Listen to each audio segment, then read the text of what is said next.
Bienvenue à l'Église Bonne Nouvelle via notre site internet ou notre chaîne YouTube en espérant encore une fois que vous allez bien. Et comme je l'ai mentionné plusieurs fois au cours des dernières semaines, nous avons tous très hâte de pouvoir nous réunir à nouveau. C'est vraiment un besoin et c'est pourquoi nous avons travaillé aujourd'hui activement à mettre en place toutes les mesures sanitaires nécessaires pour qu'on puisse se rencontrer à nouveau. Donc dès que tout va être finalisé, vous serez mis au courant. Et juste vous dire qu'on s'ennuie vraiment de chacun de vous. Et à celles et à ceux qui nous visitent pour la première fois, je vous souhaite la bienvenue.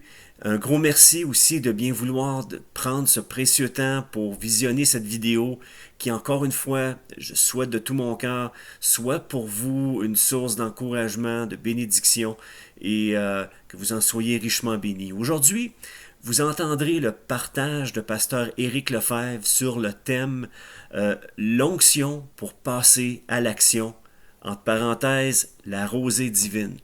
Mais juste avant, j'aimerais vous proposer d'écouter ce merveilleux chant de collectif Cieux ouvert, Esprit de Dieu. Donc, bonne écoute et soyez richement bénis en Jésus.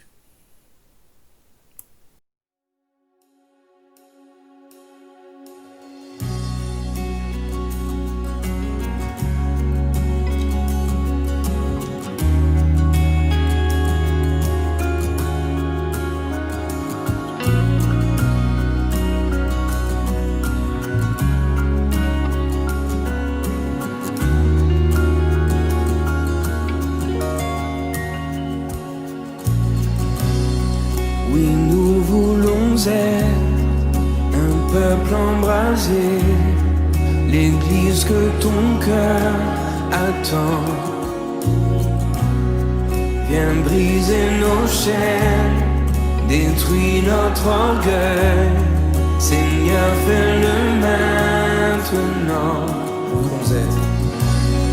Oui, nous voulons être un peuple embrasé, l'église que ton cœur attend. Viens briser nos chaînes, détruis notre orgueil. Seigneur, fais-le maintenant. Notre Père plein de bonté, nos cœurs à toi s'abandonnent.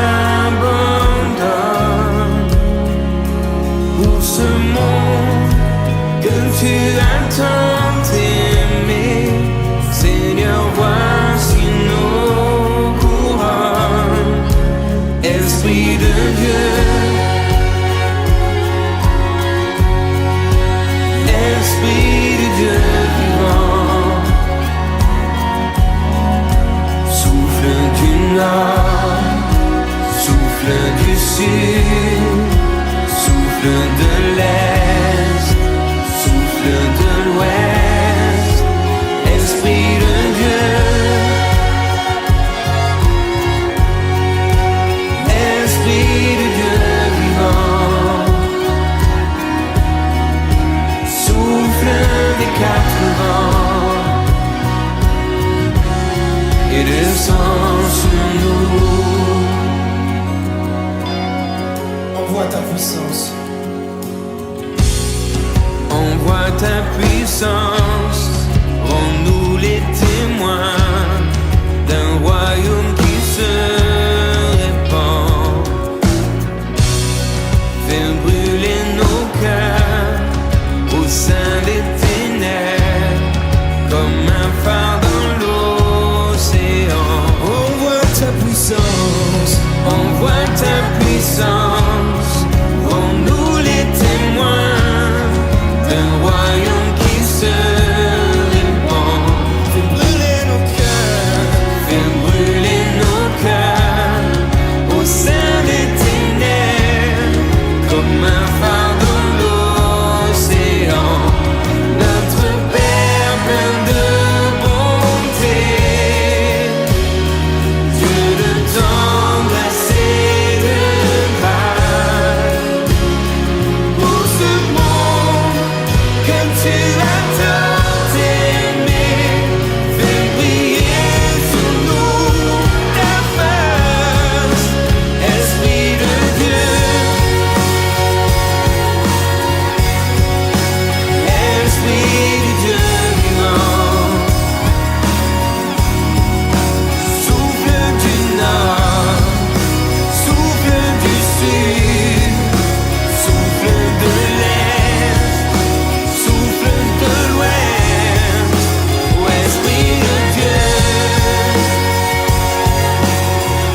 Bien, bonjour à toutes et à tous. Voilà, je suis très heureux de vous retrouver ce matin pour méditer de nouveau la parole de Dieu et je prie pour que vous puissiez l'écouter, la recevoir et que cette parole vous encourage et qu'elle puisse aussi vous fortifier. Voilà, on va commencer une petite série sur l'onction du Saint-Esprit. Et pour cela, j'ai choisi donc le texte du psaume 133.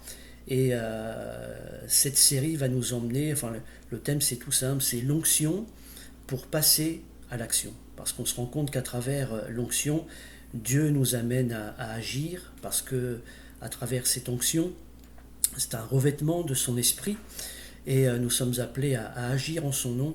Alors le psaume 133 justement nous parle de cette onction et on va se rendre compte à travers le psaume 133 que l'onction nous amène à passer à l'action, mais qu'il y a aussi l'action qui amène l'onction. Alors le psaume 133, je vais le lire. Si jamais devant vos écrans, vous pouvez aussi ouvrir votre Bible et puis suivre avec moi. Donc le psaume 133 et le psaume premier, donc voilà ce qu'il nous dit. Le psaume s'intitule « L'amour, premièrement, l'amour fraternel. Voici, ô, qu'il est agréable, qu'il est doux pour des frères, de demeurer ensemble. » Le texte hébreu est plus précis parce qu'il dit qu'il est agréable, qu'il est doux pour des frères d'habiter unis ensemble. C'est comme l'huile précieuse qui, répandue sur la tête, descend sur la barbe d'Aaron, qui descend sur le bord de ses vêtements. C'est comme la rosée de l'Hermon, qui descend sur les montagnes de Sion, car c'est là que l'Éternel envoie la bénédiction, la vie pour l'éternité. L'onction pour passer à l'action. On se rend compte à travers le psaume 133, même si c'est dans l'Ancien Testament, que premièrement, c'est un psaume qui s'adresse à des frères, on va dire des sœurs, mais ça s'adresse au peuple de Dieu. On pourrait dire aujourd'hui que cela s'adresse à l'Église, parce qu'il nous est parlé de frères et de sœurs. Et puis, ce psaume fait partie du cantique des degrés. Il y a une 15 psaumes, 15 cantiques des degrés. Et degré, littéralement, ça veut dire qui monte vers le haut. Ou aller en marchant avec cette notion de chanter pour aller plus loin, aller plus haut. Et certains commentateurs donc disent que Israël, lorsqu'ils partaient en pèlerinage à Jérusalem, lorsqu'ils allaient aux trois grandes fêtes de l'année, à travers Pâques, à travers la fête des moissons et la fête des tabernacles, eh bien chantaient ces cantiques. Voici qu'il est agréable, qu'il est doux pour des frères de demeurer ensemble.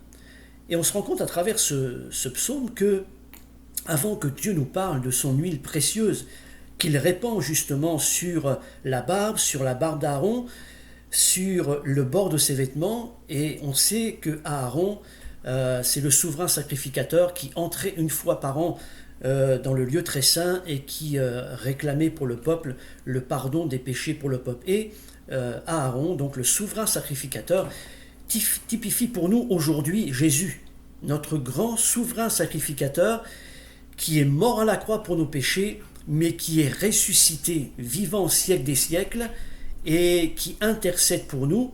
Et ce qui est extraordinaire et qui est une bénédiction pour nous, c'est que autant Dieu répandait son esprit dans l'Ancien Testament, aujourd'hui, Dieu répand son esprit encore sur son Église.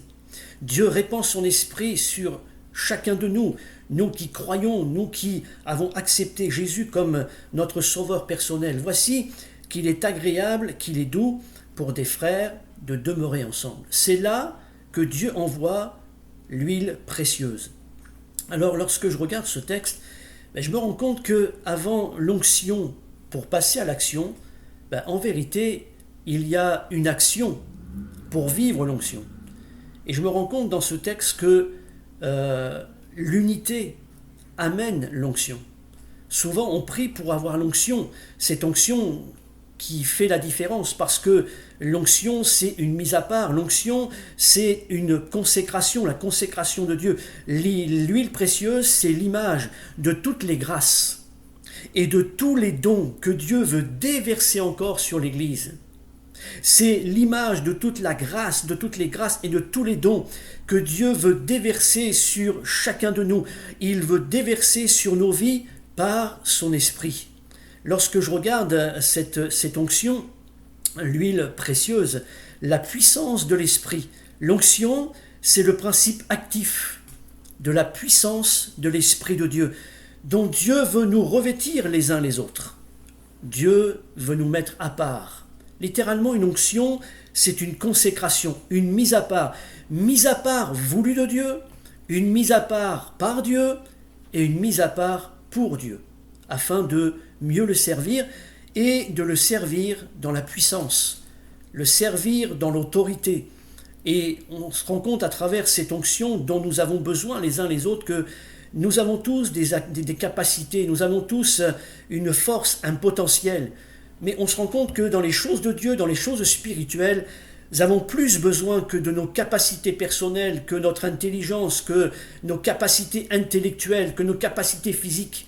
Mais que, à travers le combat spirituel, les choses dans lesquelles Dieu nous emmène, à travers la foi, à travers les choses spirituelles, nous avons besoin de cette onction, nous avons besoin de ce revêtement de l'esprit. Ce n'est pas une option, ce n'est pas quelque chose qu'on peut mettre de côté, dire moi je n'en ai pas besoin. Vous et moi, l'Église aujourd'hui plus que jamais a besoin d'être revêtue de l'onction du Saint-Esprit. Nous avons tous besoin de ce revêtement de l'Esprit. Nous avons tous besoin pas simplement de quelques gouttes, nous n'avons pas besoin simplement d'une aspersion, mais j'aspire et nous devons aspirer à un déversement de l'onction sur nos vies, un déversement de l'onction sur l'Église, un déversement de l'onction à travers les ministères dans lesquels Dieu nous met, parce que on dit souvent j'ai un ministère. Non, nous n'avons pas de ministère. Le ministère vient de celui qui nous appelle, de celui qui nous le donne, et nous faisons son ministère, nous sommes à son service. Et ce qui me plaît dans ce psaume 133, c'est que avant l'huile précieuse, avant que Dieu répande sur la barbe d'Aaron, sur la tête, sur la barbe d'Aaron, et qui descend jusque sur le bord de ses vêtements, il nous est parlé premièrement de cette unité. Voici qu'il est agréable, qu'il est doux pour des frères. Je voudrais rajouter ce matin d'être ensemble. Et lorsque je regarde le mot ensemble, littéralement, c'est tout en entier. Tout en entier. Et j'ai remarqué à travers l'hébreu que le verbe demeurer et ensemble, c'est la même racine. Finalement, on ne peut pas les dissocier l'un de l'autre.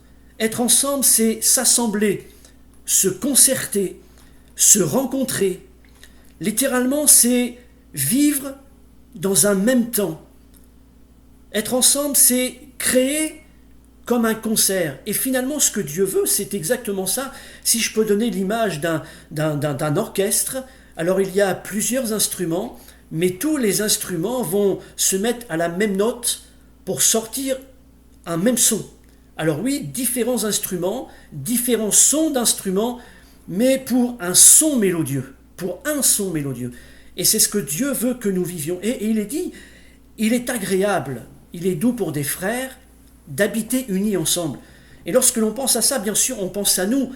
Alors c'est vrai, aujourd'hui, c'est compliqué parce qu'à cause de ce coronavirus, nous sommes bloqués, nous ne pouvons pas nous rassembler dans un lieu.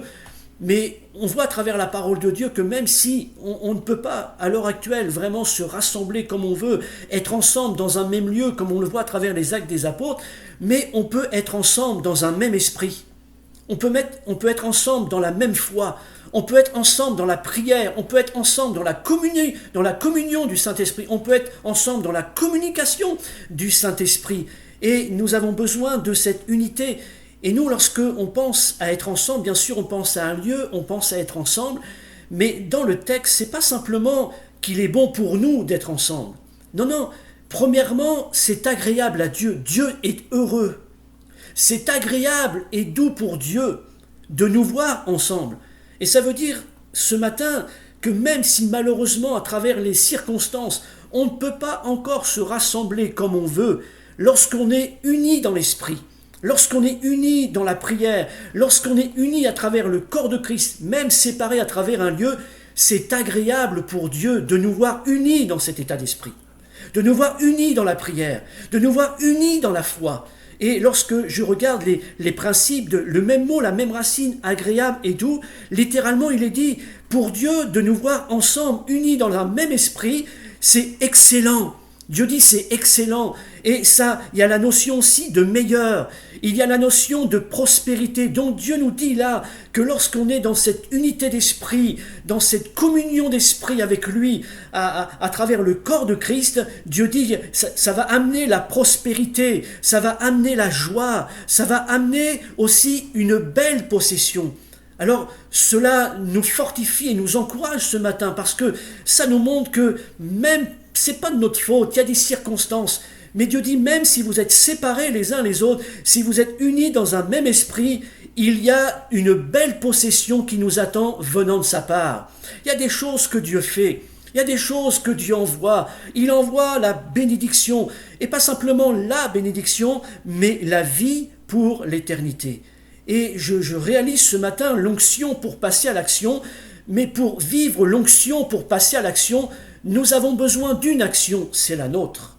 Et ce que nous devons faire, nous, plus que jamais, c'est par la grâce de Dieu, avoir cette mentalité des enfants de Dieu et de cette unité de pouvoir être un. Un dans l'amour fraternel, un dans cette unité d'esprit, un dans cette unité de foi, un dans cette unité spirituelle. Souvent, on l'oublie, mais lorsque l'on regarde l'évangile de Jean, chapitre 17, il nous est parlé de la prière sacerdotale avant que Jésus soit crucifié. Mais rappelons-nous, Jean 17, verset 21, Jésus va dire « Père », il prie pour les disciples, donc il prie pour les siens, il prie pour nous. L'intercession de Jésus, c'est que premièrement, nous soyons unis, et il dit « Père, qu'il soit un comme je suis un, qu'il soit un comme je suis en toi, et tu es en moi. » Et il dit « afin qu'il soit un en nous ». Et ça m'a encore percuté parce que on ne peut pas différencier le Père du Fils. Jésus dit, il faut qu'il soit un en nous. Donc, Jésus parle du Père et il parle du Fils, il parle de lui.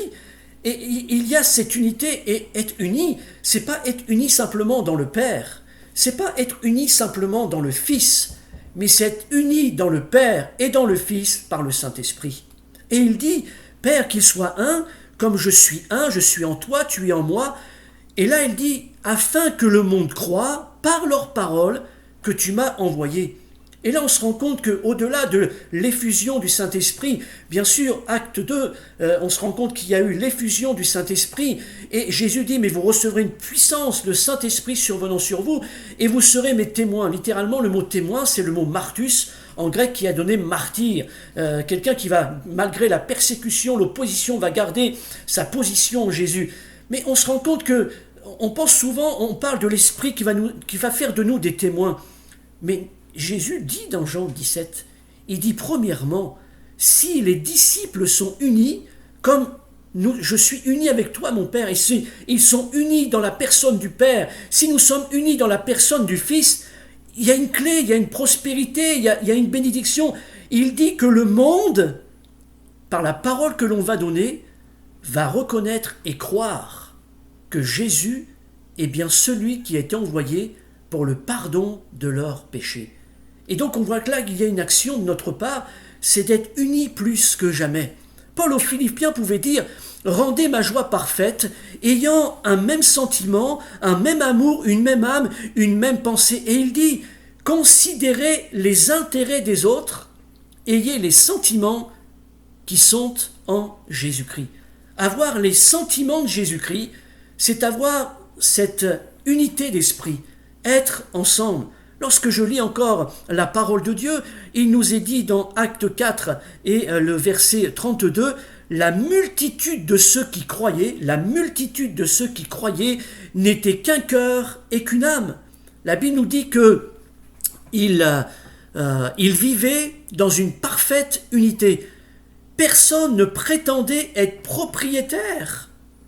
Personne ne prétendait être propriétaire de ce qui lui appartenait parce qu'il mettait tout en commun. Et je crois que c'est ça l'unité. quelles que soient les choses que nous avons, ça ne nous appartient pas. C'est la grâce de Dieu, parce que la Bible nous dit que tout est grâce et que tout ce que nous avons, c'est grâce. J'aimerais vous dire ce matin que l'Église ne nous appartient pas, même si on s'identifie, et on a raison de s'identifier à notre Église, et je vous prêche à vous ce matin, Église de Sainte-Terre, c'est notre Église. Mais l'important, c'est que nous ayons cette vision d'Esprit de Dieu. C'est la propriété de Dieu, l'Église. Et Jésus bâtit son Église. Et nous devons faire en sorte d'être unis. C'est pas à moi, moi je pense que, je veux faire que, non. C'est nous. L'Église, c'est nous. Et si on veut que Dieu continue à bâtir son Église, qu'il la fasse grandir, si on veut que Dieu répande son esprit sur son Église, même si aujourd'hui l'Église, le bâtiment est fermé, mais l'Église, elle vit. Elle vit à travers moi, elle vit à travers chacun de vous, elle vit à travers le jeune, elle vit à travers l'ancien. L'Église, elle est vivante. Et même si on ne peut pas se réunir dans un local, dans un bâtiment, le bâtiment, pour l'instant, c'est un outil. Mais l'Église, elle existe. Vous et moi, nous existons. Nous sommes le corps de Christ. Et Dieu répand son onction. Dieu n'attend pas qu'on soit de nouveau réunis dans un même lieu pour envoyer répandre son onction. Je vous déclare à travers la parole de Dieu ce matin, vous qui êtes devant vos écrans, si nous sommes dans cet état d'esprit, là où vous êtes, Dieu va répandre son esprit. Dieu répand son esprit sur l'Église. Il répand son esprit sur nos vies, sur nos familles, sur les couples. L'important pour nous, c'est de tout faire pour être dans cette mentalité, dans cet état d'esprit. Acte 1, verset 14, la Bible nous dit qu'ils étaient tous d'un commun accord. Ils étaient tous d'un commun accord. Ils étaient ensemble. Matthieu, chapitre 18, le verset 19, il dit « Si deux d'entre nous sont d'accord, si on se met d'accord pour demander quelque chose selon sa volonté, il nous le donne. » Il y a encore cette notion d'accord. J'aime tellement aussi cet épître de Paul aux Éphésiens où il y parle des ministères qu'il a donnés à l'Église pour le perfectionnement des saints en vue de l'œuvre du ministère. Et il dit « Jusqu'à ce que nous soyons tous parvenus à l'unité de la foi. » Mais cela me rassure ce matin. Ça veut dire que c'est pas parce que les portes de l'Église sont fermées que c'est fini, qu'il n'y a plus rien à faire. Non, non, non. Les uns les autres, parce que nous allons être unis dans l'esprit, on va être unis dans la foi, nos prières portent jusqu'au ciel et Dieu répand sa grâce. Dieu répand son autorité, Dieu répand sa bénédiction. Pasteur, est-ce que maintenant alors il faut que l'Église reste fermée? Non, c'est maintenant, c'est comme ça aujourd'hui.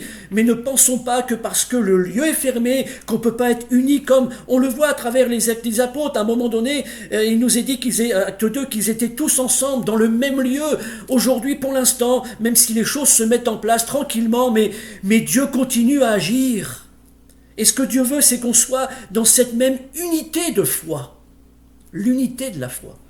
C'est pour ça qu'à travers Matthieu 18, ce n'est pas simplement qu'une question de on est unis pour demander quelque chose. On est unis pour demander que Dieu bénisse l'Église. On est unis pour demander la guérison de quelqu'un. Oui, c'est important, mais c'est plus loin que ça, parce que Matthieu 18, c'est Jésus qui enseigne sur l'Église. Et littéralement, si c'est être unis dans la foi, c'est-à-dire être d'accord sur le fondement des Écritures, être d'accord sur la doctrine. On est d'accord sur la foi, on est d'accord sur Jésus, on croit ensemble qu'il est mort à la croix, qu'il est pour nos péchés, qu'il est ressuscité au siècle des siècles. On est d'accord pour croire que Jésus est notre fidèle intercesseur. On est d'accord pour croire que Dieu veille sur l'Église, c'est-à-dire nos vies. On est d'accord pour croire que Dieu répand sa grâce, qu'il est capable de guérir, il est capable de baptiser du Saint-Esprit, qu'il est capable de nous bénir. On est d'accord sur la parole de Dieu. Dieu veut répandre son onction. Mais pour que nous puissions passer de l'onction pour passer à l'action, nous avons besoin de l'action pour l'onction. Et l'action pour l'onction, c'est de tout faire pour être unis. Vous savez, c'est pas pour rien aussi dans cette prière sacerdotale, Jésus dit, mais regardez, si vous êtes unis dans le Père et dans le Fils, rien que ça, cela va amener les gens à croire la parole que vous annoncez. Et je veux dire que le revêtement de l'onction, le revêtement de l'esprit, à travers la consécration dans laquelle Dieu nous emmène, nous avons tous des services les uns les autres, on le verra à travers les autres séries, mais nous sommes appelés, oui, à être consacrés pour Dieu et à avoir un ministère puissant de la part de Dieu, pour Dieu, à travers le revêtement de son esprit. Et comme on le voit à travers le psaume 133, c'était pas une simple aspersion, c'était un véritable déversement. Il fallait une quantité d'huile incroyable pour que toute la personne d'Aaron soit inondée, imprégnée. Ça commençait par la tête, ça descendait sur la barbe. Et pour atteindre le bord de ce vêtement, c'est qu'il fallait une sacrée quantité d'huile. Alors la bonne nouvelle, c'est que de la part du ciel, j'aimerais vous dire que les réserves sont pleines. Et l'Esprit de Dieu, il y en a encore en abondance. Il y en a encore en quantité. Et puis, il fallait aussi du temps, parce que pour que l'huile descende jusqu'en bas, il fallait pas que le souverain sacrificateur vienne, et puis qu'il passe quelques secondes, et puis qu'il ressorte. Ça prenait du temps. Et nous avons besoin de prendre du temps dans la présence de Dieu, dans la parole, dans l'onction. Pasteur, on ne peut plus aller aux réunions comme on veut. Oui, c'est vrai, mais vous pouvez dans vos demeures lire la Bible, passer du temps dans la prière, passer du temps à prier avec votre épouse, avec votre époux, passer du temps à prier avec votre famille. Vous êtes tout seul, vous pouvez appeler quelqu'un, prier avec lui au téléphone, vous entretenir à travers la parole de Dieu, des témoignages, vous exhorter les uns les autres. Ça s'appelle l'unité de la foi, l'unité dans l'onction, et Dieu répand sa grâce. J'aimerais vous dire que celui qui m'écoute maintenant, nous vivons des choses incroyables. Il y a quelque temps, on était au téléphone, et pendant que l'on priait là au téléphone, parce qu'on ne pouvait pas se retrouver, l'onction est descendue. Pendant que nous étions à 100 km l'un de l'autre. Mais pourquoi ? Parce que Dieu est souverain. Et Dieu n'est pas limité à travers un bâtiment, Dieu n'est pas limité à travers un outil. Il est la source de l'esprit. Il est la source de l'onction.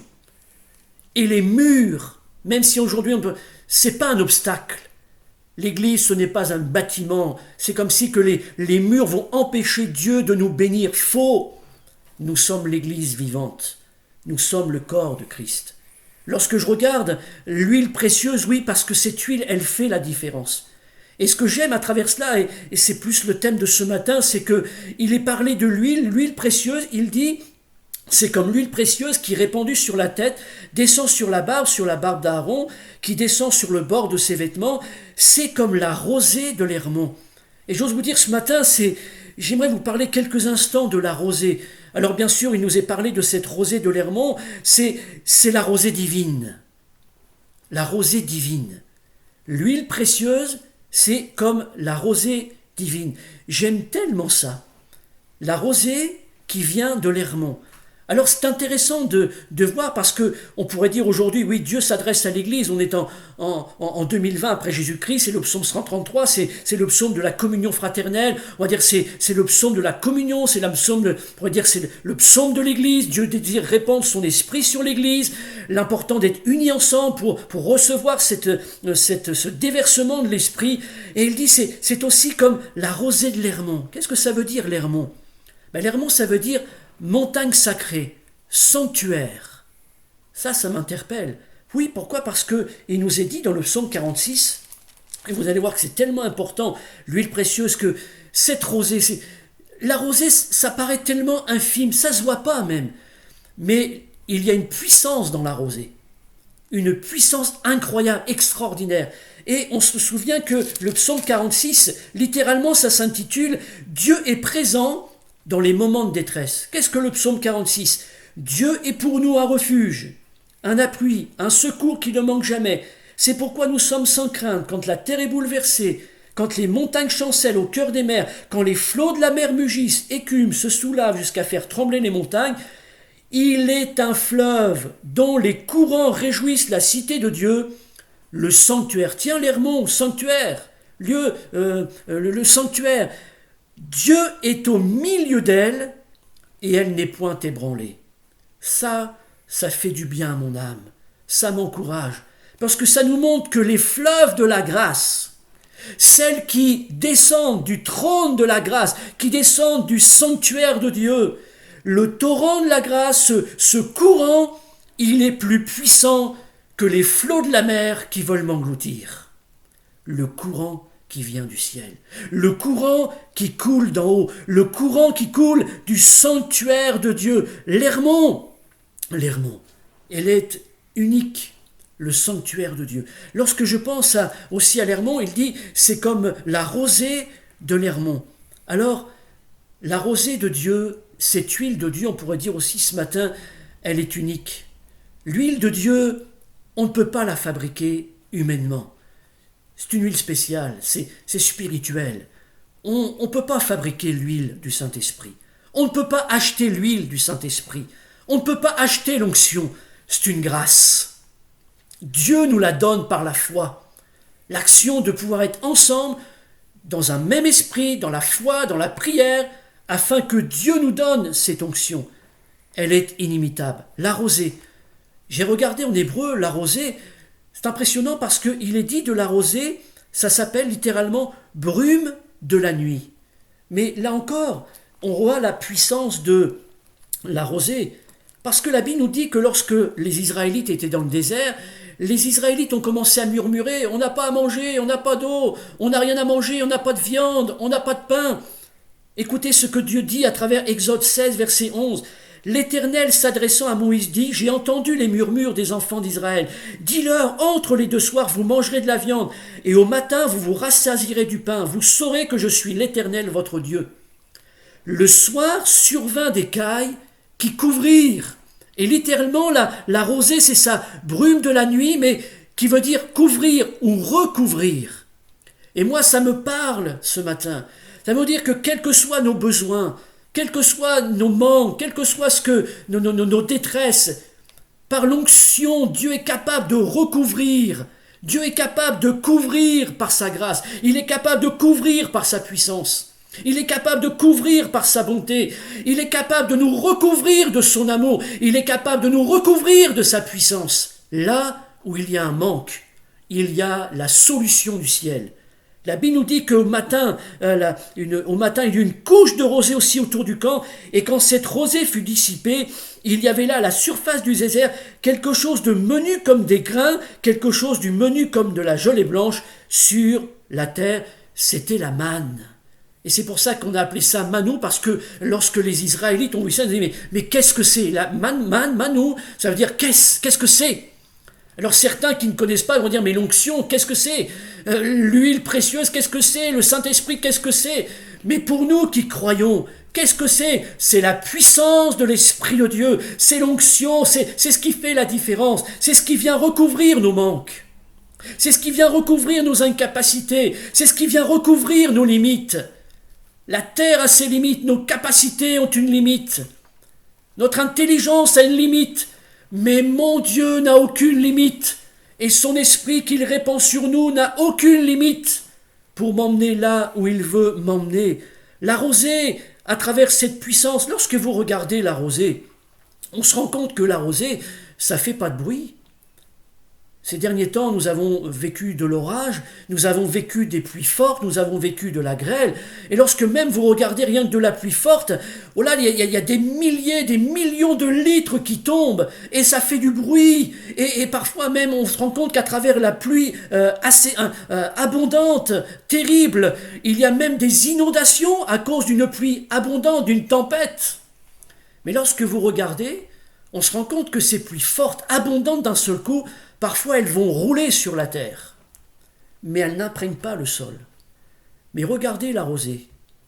La rosée, elle passe presque inaperçue. La rosée, elle ne fait pas de bruit, mais la rosée, elle a une puissance lorsqu'elle pénètre la terre. Et mes bien-aimés, attention, ce n'est pas qu'une question de bruit. Ce n'est pas une question, le monde est dans le bruit, il faut du bruit, il faut de l'agitation, il faut de la manifestation. Oui, on le verra à travers les séries, il y a la manifestation du Saint-Esprit, mais moi je crois aussi à la douceur de Dieu.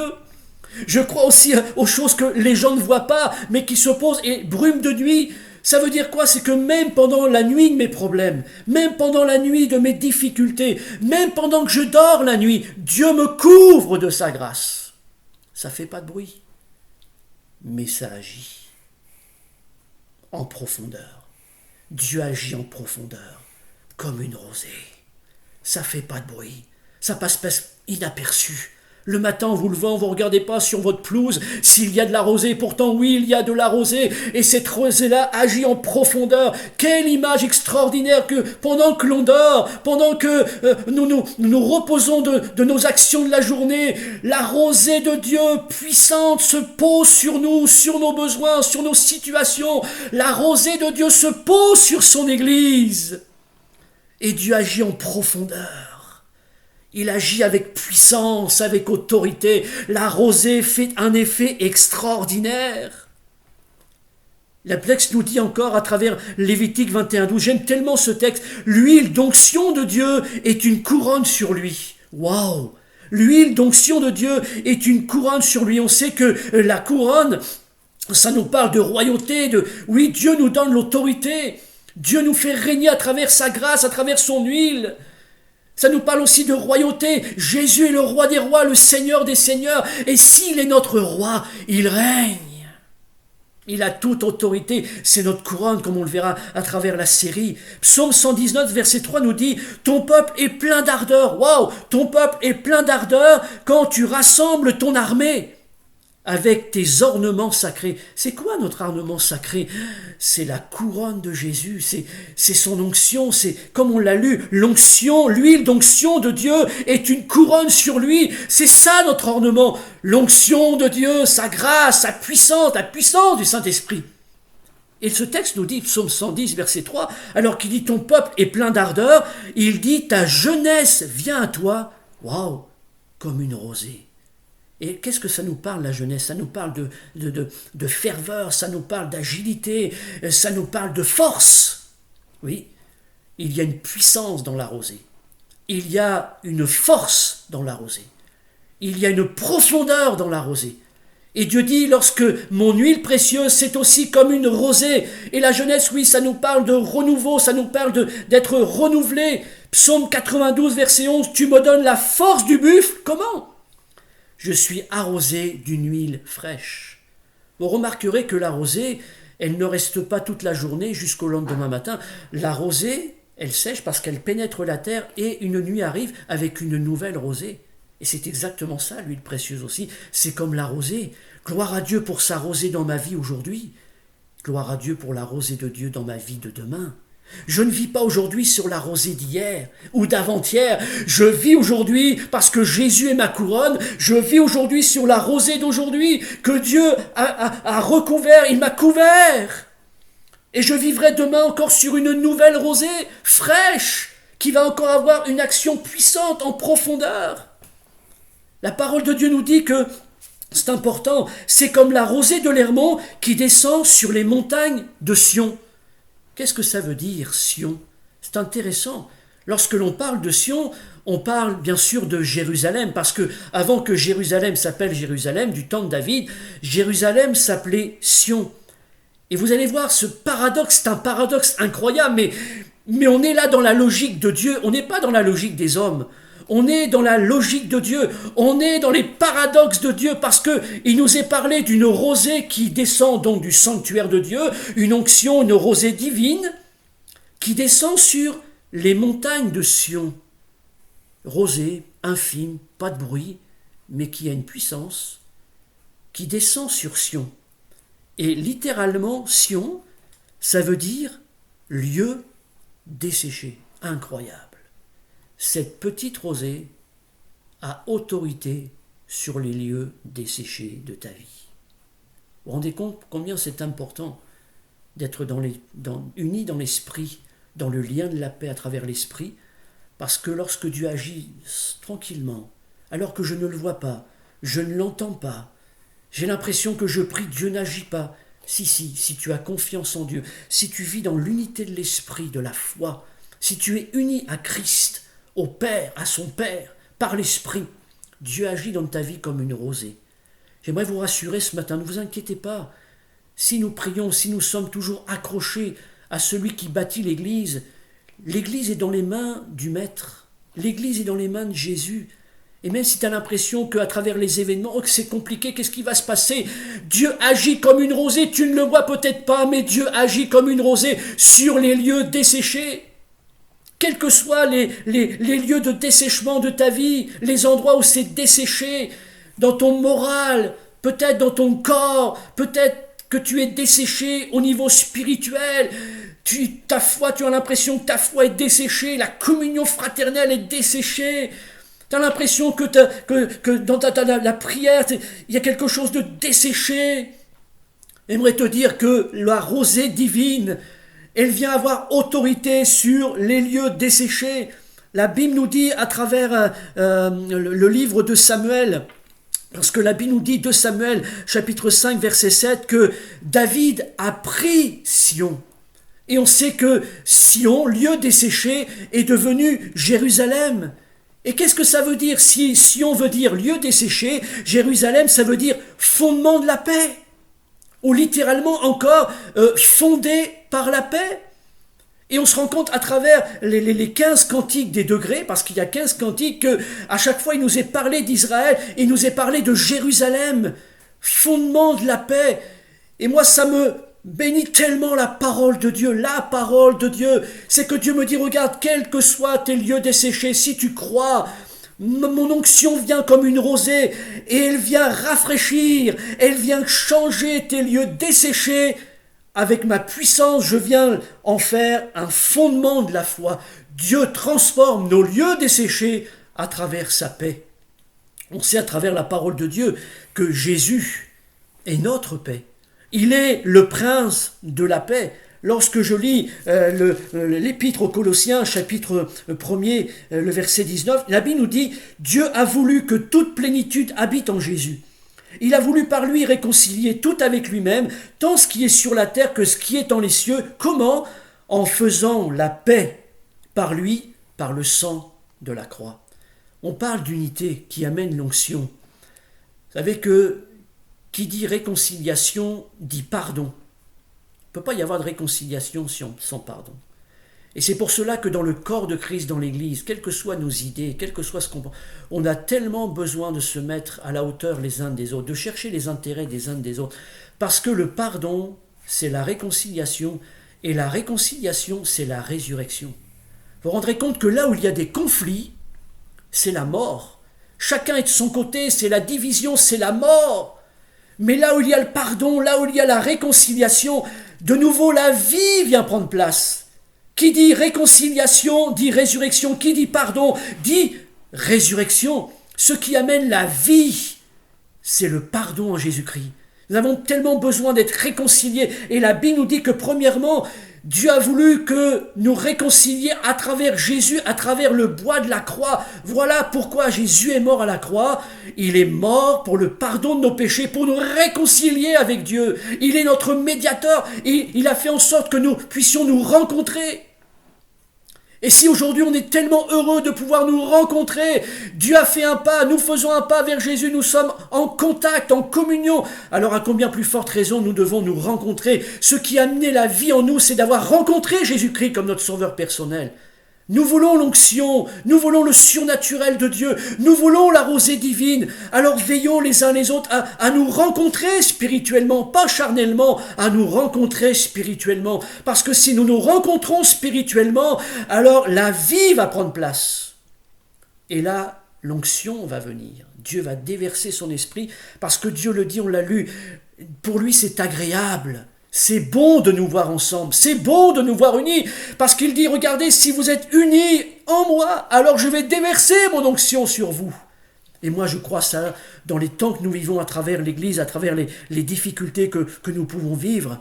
David pouvait dire, tu oins d'huile ma tête et ma coupe déborde. Donc on se rend compte que oui, ça descendait sur la tête, la barbe, jusqu'au bord. Il y avait une quantité incroyable d'huile. Moi je crois à la quantité d'huile aujourd'hui en 2020 pour l'Église de Jésus-Christ.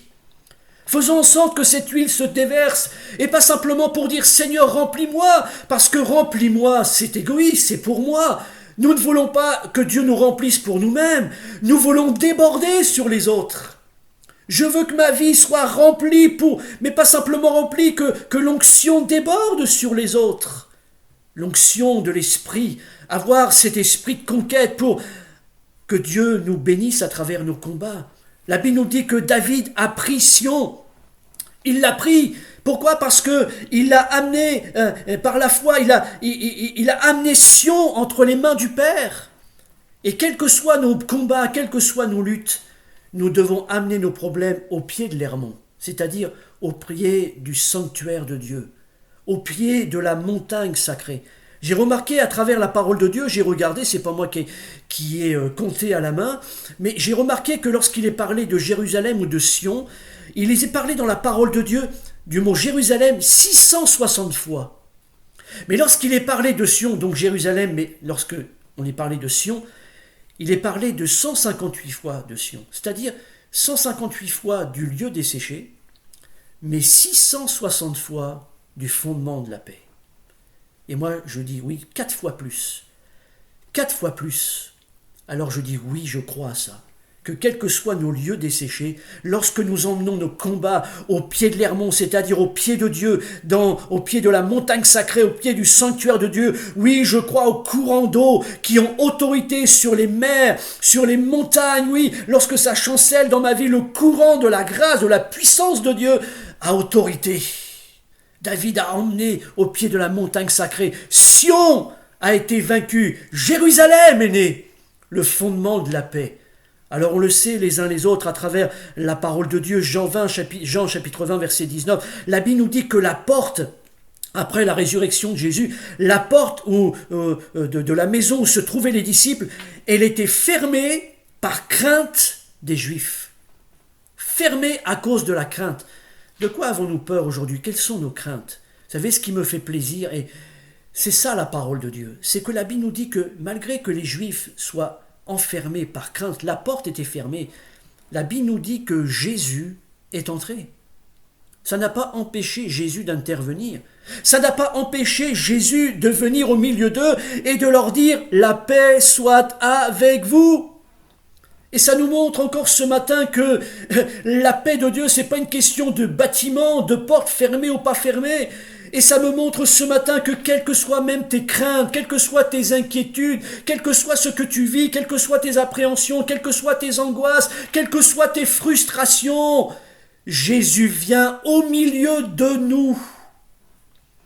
Parce que la Bible nous dit que même s'ils étaient dans la crainte, les disciples étaient ensemble. Ils étaient ensemble dans la crainte, mais ensemble. Ils vivaient quelque chose. Il y avait quelque chose dans leur cœur. Et ça nous montre que les uns les autres, quel que soit ce que l'on vit, dans la crainte, dans la foi, dans la peur, dans l'angoisse, dans la sérénité ou tout autre écrasé à terre, l'important c'est de mettre en commun nos fardeaux, nos labeurs, et comme dit la parole de Dieu, porter les fardeaux les uns les autres, et qu'on l'on soit ensemble, et même s'il y a la crainte, Jésus vient au milieu de nous, et il intervient. Je souhaite plus que jamais, comme vous, que nous puissions de nouveau nous retrouver, être ensemble, dans un même lieu. Oui, je le crois, il y a une bénédiction, il y a une onction. Mais dès maintenant, par la prière, cherchons la vision spirituelle, cherchons à être unis. Ne cherchons pas les uns les autres, les sensibilités des uns des autres. Cherchons premièrement à être un en Jésus, et Dieu va déverser sa grâce. Dieu va déverser son onction. Ce que nous cherchons avant tout, c'est être le corps de Christ. Un corps qui vit, un corps qui est debout, un corps qui veut aller de l'avant, un corps qui a cet esprit de conquête. Jésus va leur dire, il vient au milieu d'eux.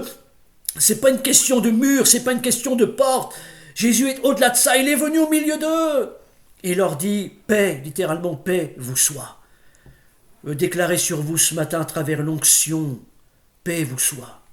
Qui que tu sois derrière ton écran, que la paix de Dieu te soit donnée, que la grâce de Dieu te soit donnée. On connaît Jean 14, verset 19, ou Jean 14, verset 27, où Jésus va leur dire « Mais je vous laisse la paix, je vous donne ma paix. » Et il dit « Je ne vous donne pas comme le monde la donne. » J'ai pensé, c'est la première fois que je pense à ça à travers ce texte, et vous savez, Jésus dit « Je vous laisse la paix », très bien. Mais après, il dit, je vous donne ma paix. C'est comme si que j'ai vécu ça, là, personnellement, et je vous lance ça. Et c'est comme si que Jésus dit, voilà, je vous laisse la paix. Mais à travers la paix que vous pouvez vivre les uns les autres, il dit, moi, je vous donne le choix que vous acceptiez ma paix. Et on se rend compte que Jésus dit, oui, je vous donne ma paix, et je ne vous donne pas comme le monde donne. Pourquoi ? Parce que la paix du monde, elle est circonstancielle. C'est-à-dire que dans le monde apporte une certaine paix, bien limitée. Parce qu'une paix à travers l'argent, ok, je suis bien financièrement, ça va, je suis en paix. Je suis bien physiquement, ça va, je suis en paix. Ça va bien dans mon couple, je suis en paix. Ça va bien avec mes enfants, oui, mais Jésus dit, c'est pas ça ma paix. Ma paix, elle agit malgré toutes les circonstances. C'est-à-dire que même si tu as un problème de finance, même si ça va pas bien dans ton couple, même si ça va pas bien avec tes enfants, même si ça va pas bien au niveau de tes finances, même si ça va pas bien au milieu de ton travail, ma paix, je te la donne, elle n'est pas circonstancielle, elle vient de moi. Et elle vient de quoi ? Elle vient de la croix. Parce que la Bible nous dit, comme on l'a lu tout à l'heure, que Jésus est mort à la croix pour nous donner sa paix. Et Jésus a pu dire à la croix, tout est accompli. Et cette paix-là, elle vient de la croix. Christ est mort, il est ressuscité, vivant au siècle des siècles. Est-ce qu'il est la couronne de ma vie ? Est-ce qu'il est ma couronne ? Est-ce que je veux tout faire être actif pour amener qu'il y ait cette onction ? L'action pour l'onction, afin que je puisse passer de l'onction à l'action. La rosée divine, c'était vraiment ce que je voulais vous apporter ce matin. L'onction nous amène à avoir l'esprit de conquête pour amener nos combats au pied de l'Hermon, c'est-à-dire au pied de la grâce de Dieu, et que par la puissance du Saint-Esprit, nous en soyons et nous soyons vainqueurs les uns les autres. Je vous invite à prier quelques instants avec moi, et je prie vraiment que même derrière vos écrans, parce qu'on ne peut pas faire autrement aujourd'hui, mais que même derrière vos écrans, vivez l'onction. Ce matin, c'est la rosée. On verra la prochaine fois l'huile précieuse. Qu'est-ce que l'huile précieuse ? Mais ce matin, quels que soient vos besoins, vos frustrations, vos craintes, vos peurs, plaçons-nous devant Dieu. Vous savez ce que je prie ce matin ? Parce que je sais que ce n'est pas évident et je vais être honnête avec vous ce matin. Je sais que tout le monde n'est pas connecté le dimanche matin à 10h. Chacun fait ses affaires, etc., etc. Mais je me prends, non pas de rêver parce que Dieu est Dieu de la grâce, je me prends de croire que dimanche matin, le peuple de Dieu, même si chacun nous sommes dans nos maisons, nous allons être connectés ensemble pour vivre l'onction, la rosée divine. Je le crois. Que même si on ne peut pas être ensemble dans le même lieu, l'huile, la source de Dieu, le rosée vient du ciel et qu'elle peut descendre chacune dans nos maisons. Que l'on soit à Val d'Or, que l'on soit à Sainte-Terre, que l'on soit à Quevillon, peu importe. La rosée, elle est capable. Dieu n'est pas limité par des bâtiments. On l'a vu par crainte, ils étaient enfermés par crainte. Jésus est intervenu, il est venu au milieu, paix vous soit. Mon Père Céleste, je te rends grâce ce matin. Et je te dis merci pour ta parole. C'est notre fondement, c'est notre force. Et je te rends grâce ce matin que nous ne dépendons pas des circonstances de la vie. Oui, nous sommes dedans, nous subissons ce qui se passe, mais nous dépendons de toi. Nous dépendons de ton onction. Nous dépendons de la rosée divine. Et Seigneur, tu connais ce matin nos lieux desséchés. Tu connais les lieux desséchés dans nos vies, peut-être dans nos familles, dans nos corps, dans nos cœurs, dans nos âmes. Et on a vu ce matin qu'à travers simplement cette rosée est capable de faire la différence. Et cette rosée est capable de vaincre les lieux les plus desséchés de nos vies.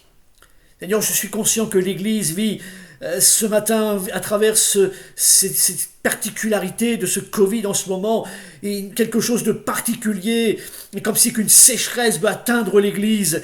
Mais moi je crois que la rosée divine, l'huile précieuse a le dernier mot, et nous voulons être unis en toi, afin qu'il y ait le déversement de ton esprit, et plus particulièrement parce que c'est le thème de ce matin, la rosée divine sur nos vies, afin qu'elle coule, qu'elle descende, et que la montagne de Sion puisse être vaincue, afin que là, ce matin, nous puissions vivre Jérusalem, le fondement de la paix, que la paix vienne dans nos vies, que nous soyons en paix avec toi, en paix à travers ton esprit, en paix les uns avec les autres, et que à travers les choses que nous allons vivre dans les jours, dans les semaines à venir, le plan de Dieu s'installe. La volonté de Dieu s'installe, la grâce de Dieu plus que jamais s'installe. Et Seigneur, je crois non pas à une aspersion de ton esprit, mais parce que nous serons obéissants à ta parole, unis dans l'esprit, unis dans la foi. Je crois à un déversement de l'esprit sur l'Église, un déversement de l'esprit sur nos vies, à travers la consécration, la mise à part des uns des autres, un renouvellement de l'esprit.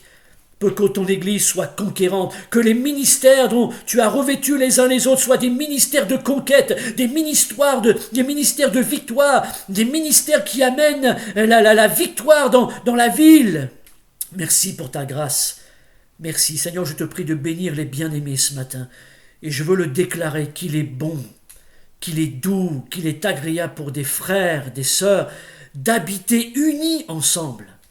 Parce que c'est là que Dieu envoie la bénédiction, la vie pour l'éternité. C'est comme l'huile précieuse, c'est comme la rosée qui descend de l'Hermon. Que Dieu vous bénisse ce matin. Et je vous dis à très bientôt pour la suite de cette série. Amen.